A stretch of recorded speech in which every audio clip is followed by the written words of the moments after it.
পরে ময়নাতদন্তের পর ডাক্তার অরবিন্দকে জানায় যে এই মেয়েটিকে অত্যন্ত নির্মমভাবে হত্যা করা হয়েছে। এই খবর পেয়েই অরবিন্দ তাৎক্ষণিকভাবে বিক্রমকে জানায়। বিক্রম সঙ্গে সঙ্গে সব মার্ডার কেসের ফাইল খুলে মনোযোগ দিয়ে দেখতে শুরু করে।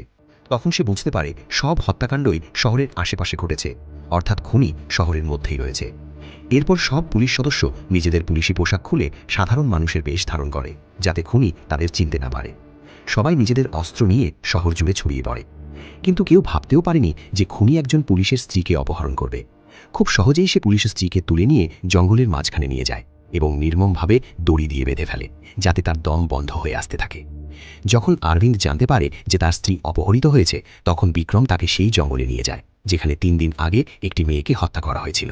বিক্রমের সন্দেহ ছিল খুনি এখানেই অরবিন্দের স্ত্রীকেও হত্যা করবে। এর মধ্যেই খুনি আবারও সেই মেয়েটিকে নিষ্ঠুরভাবে দড়ি দিয়ে বেঁধে ফেলে। ঠিক সময়ে অরবিন্দ সেখানে পৌঁছে খুনিকে হত্যা করে এবং তার স্ত্রীকে বাঁচিয়ে নেয়। এরপর সবকিছু স্বাভাবিক হয়ে যায় এবং শহরে মেয়েদের হত্যা বন্ধ হয়ে যায়। সবাই মনে করে এই কেস শেষ, কিন্তু কেউ জানতো না যে আসল খুনি এখনও জীবিত। সে পুলিশকে ফাঁকি দিয়ে শহরে খোলাখুলিভাবে ঘুরে বেড়াচ্ছিল।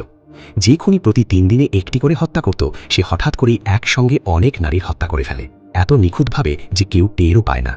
যখন বিক্রম জানতে পারে যে একদিনেই বহু নারীর হত্যা হয়েছে, তখন সে আতঙ্কিত হয়ে পড়ে, কারণ তার ধারণা ছিল খুনি তো মারা গেছে, তাহলে এখন এই হত্যাগুলো কে করছে।